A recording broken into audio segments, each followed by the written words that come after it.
All right, I'm live for the second time today. Hey, Clark Van Deventer here from Major Gifts Fundraiser. I've got a free resource for you, 57 ways to think and steward your donors. 57 ways to think and steward your donors. So why is that so important? All right. And by the way, a list of 57, that's a good list. All right. You want this list. And at the end of this video, I'm going to tell you how you can get it super easy and it's super free. All right. Like super free, like which is even better than free. All right. Okay. So your donor should get more joy out of giving to your organization than they could get out of anything else they could do with their money, charitable or otherwise. That's the goal. And that doesn't just magically happen. All right. It takes a heart for the donor and a desire to provide a great giving experience. But that's not enough. That's not enough.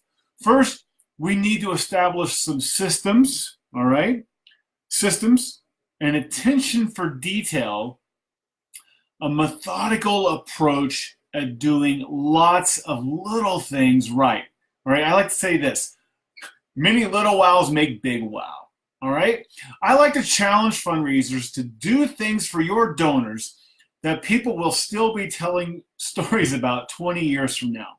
But those big things need to happen after you've already established a baseline of thanks and stewardship. So you get a seat at a poker game by paying your ante. Your ante is doing basic donor service as well, thanking your donors, sending appropriate gift receipts, responding to messages and requests. That's your ante. But you don't win a game with your ante, right? All your ante does is give you a seat at the table. Paying your ante in the nonprofit world with fundraising, paying your ante is committing to doing the basics well. So, you want to raise more money? Raising more money will be a lot easier if you have happy donors, donors who are having joyous giving experiences with your organization.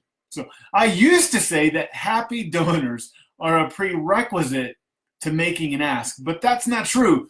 Your donors don't have to be happy before you ask them for a gift. But if you want to close a big gift, if you want your donors to give a big, audacious, stand on their tiptoes gift, you need them to be happy. All right. So you must first develop a culture of service, not just encourage random acts of great service. So we all love Disneyland, right? We all love Disney. I recently read this book called Be Our Guest, Perfecting the Art of Customer Service. It's actually written and published by the Disney Institute. The Disney Institute is actually part of Disney, but it's other companies who come in to learn from Disney about how Disney does Disney.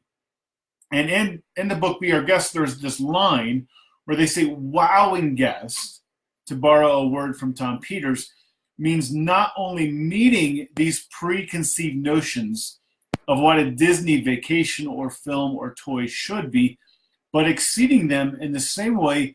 You must first meet and then exceed the expectations of your customers if you are going to build a reputation for quality service. All right, did you note that? First meet and then exceed. All right, so in my world, in my language, in my terminology, I'm saying meeting is your ante, right?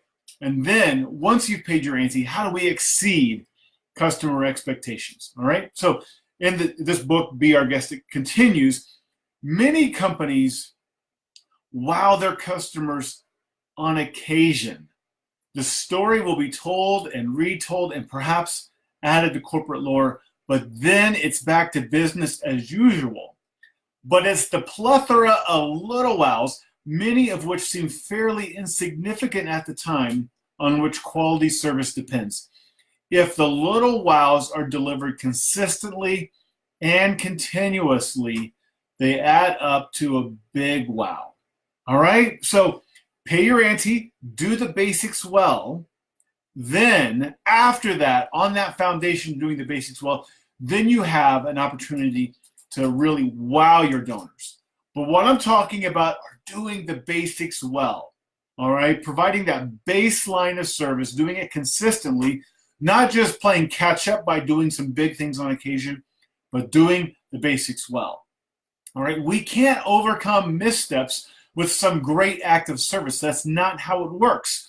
We have to first meet and then exceed expectations. First, we have to establish a minimum acceptable level of service. Then on that foundation, we go above and beyond. Make people feel safe, loved, and cared for, and then wowed. All right? So after a donor gives their first gift to an organization, they should be thanked 7 times in the first month. 7 thank yous in the first month, and I have this list of 7 ways that you can thank your donor in the first month. You may be thinking, how in the world am I going to come up with 7 thank yous in the first month of a first gift? It's super easy, just like the resource I'm going to offer at the end of this video is super free. Okay, so it's super easy, and I got that list. I can email it to you. Just reach out to me, and I can give it to you. 7 times in the first month. All active donors should be thanked 7 more times over the course of a year. All right, just a minimum threshold of thanks, automatic, going out to your donors. But every interaction with your donors is an opportunity to say thank you. So I've got this list of 57 ways that you can thank and steward your donors. I want you to get this list from me. And if you begin really cultivating this culture of service, this culture of thanks, and thanking your donors consistently, you're going to see 2 things happen. First, your donor retention rate will go up, right? You will keep more of the donors that you currently have. And second, you will experience marginal increases in support from existing donors. I'm not talking about exponential jumps, although, you know, in my coaching with nonprofits, I get into how to get exponential jumps. But just by thanking your donors well, you will see your donor retention rates go up, and you will see marginal increases in support from your existing donors. But I'm not even talking about major gifts yet. Not yet. All right, just do this. Just thank your donors well, and you will raise more money. Of course, you want more than a marginal increase, right? Marginal isn't very exciting, but if you just do this one thing, you'll see greater donor retention rates, and you will see a marginal increase in support. All right, then on that foundation, we'll be ready to do the things that will lead to exponential increases in support. All right, so I've got this list of 57 ways to thank and steward your donors. By the way, I will share it with you as a Google Doc, which I am continuously updating. So it's a list of 57 things now. By this afternoon, it could be a list of 58 things or 59 things or 100 things as we continue to add to the list. All right, so, and by the way, Jason, who's watching this video, yes, some of those thank yous should be automated because we want to automate this baseline of thanks. All right, so here's how you get the list. 2 easy ways. All you got to do is pick up the phone and call me. Give me a call. My cell phone is 805-284-6127. That's 805-284-6127. Give me a call. Tell me you want the list. Or just email me, clark@majorgiftsfundraiser.com, and I'll share the doc with you. That's clark@majorgiftsfundraiser.com. So just reach out to me, let me know you want it, and I will share it with you. That's how super easy it is to get this super free, always continuously updated list. 57 ways to thank and steward your donors. All right. Hope this has been super helpful to you. It's my favorite word of the day, I guess. All right. 805-284-6127 or clark@majorgiftsfundraiser.com. Have a great day.